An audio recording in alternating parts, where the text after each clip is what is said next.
ప్రభు స్తోత్రం. దైవాశీస్సులు. రోమపత్రిక 9:3 పరిశుద్ధాత్మయందు నా మనస్సాక్షి నాతో కూడా సాక్ష్యం ఇచ్చుచున్నది. సాధ్యమైన ఎడల దేహ సంబంధులైన నా సహోదరుల కొరకు నేను క్రీస్తు నుండి వేరై శాపగ్రస్తుడై ఉండగోరుదును.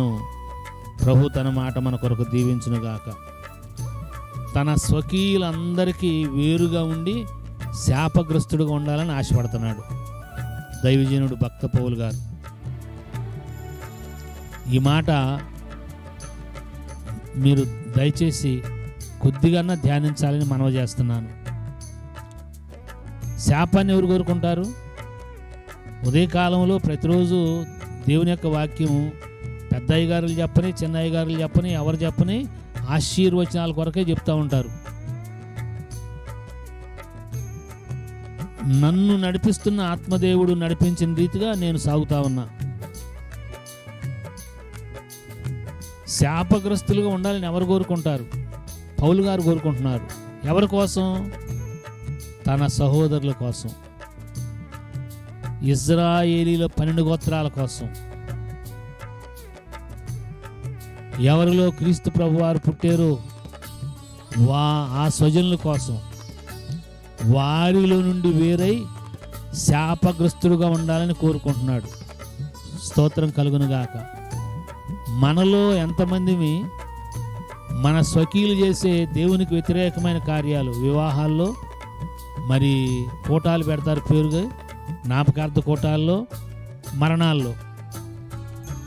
మరణంలో యేసయ్యను మహింపరుస్తున్నారా? దేవునికి వ్యతిరేకమైన చిందులు, చెవాయిలు, బూతులు, వ్యతిరేకమైన వాటితో నింపబడి ఉన్నవారి దగ్గరికి వెళ్ళి మనం వాటిల్లో పాలు పంపులు పొందుతున్నామా?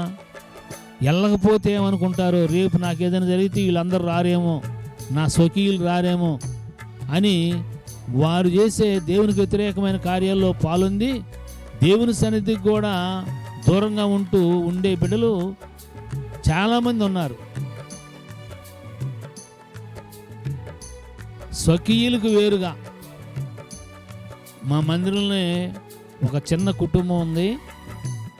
ఈ రోజుకి తన సొంత వారు రాకపోయినా పర్వాలేదు, దేవుని చిత్తం జరగాలి, దేవుని కార్యాలు జరగాలని బాల్యం నుంచి కూడా మందిరంలో ఉండే బిడ్డలు ఉన్నారు. మరి జనుల వాళ్ళ సొంత వాళ్ళు కూడా రాకపోతే ఎట్లా? రక్త సంబంధాలు రాకపోతే ఎట్లా? ఉన్న గ్రామంలో అందరూ వచ్చి బలపరచపోతే ఎట్లా? ఏదైనా కార్యక్రమాల్లో వాటిని ఎంచుకోవట్లేదు. కానీ వారు మేము ప్రభువును మహింపరచాలి, వారి అమ్మమ్మ గారి దగ్గర నుంచి ఏమైతే నేర్చుకున్నారో అలాంటి భక్తిని వారు, కష్టమే, చిన్న వయసు వారిది కష్టమే. కానీ భక్త పౌలు గారు శాపగ్రస్తున్నై స్వకీయులకు వేరై ఉండకూడదును, వేరుగా ఉంటా, వాళ్ళలో కలవను నేను. ప్రార్థనకు వస్తారు చాలామంది, కానీ ఎవరిని దేవునికి వ్యతిరేకంగా పనిచేసే వారిని కూడా వదిలిపెట్టకుండా దేవునికి వ్యతిరేకంగా మారు మనసు పొంది బాప్తిసం పొంది ప్రభు శరీరంలో పాల్గొందేవాళ్ళు కూడా వారితో కలిసి దేవునికి వ్యతిరేకమైన కార్యాల్లో పాలు పంపులు పొందుతున్నారు. అందుకే భక్త పౌలు గారు, పరిశుద్ధాత్మ దేవుడు నా మనస్సాక్షి ద్వారా సాక్ష్యమిస్తున్నాడు.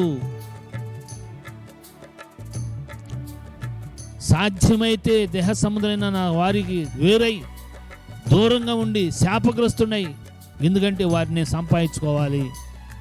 వారిని నువ్వు ఎప్పటికీ సంపాదించాలి వారితో కలిసిపోతే. లోకముకు వేరై ఈ లోక మర్యాదను అనుసరింపక, 100,000 సార్లు అంటాం ఈ మాట, టయానికి అందులో కలిసిపోతాం. ఎందుకంటే కరుణించి యేసయ్య ఉన్నాడుగా, కటాక్షం చేసేయి ఉన్నాడుగా, జాలిపడి యేసయ్య ఉన్నాడుగా, దయ చూపించి యేసయ్య ఉన్నాడుగా. మనం సూత్రం ప్రకారం నడుచుకుంటేనే వాళ్ళు ప్రభు దగ్గరికి వస్తారు. మన కష్టమే. ఆడొక్కడే ఏం చేస్తాడు రా మనల్ని?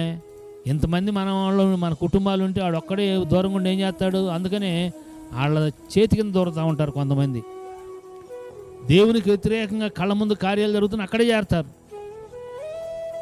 దేవుని బిడ్డ, పౌలు గారి అనుభవంలోకి వద్దాం. ఎందుకో తెలుసా?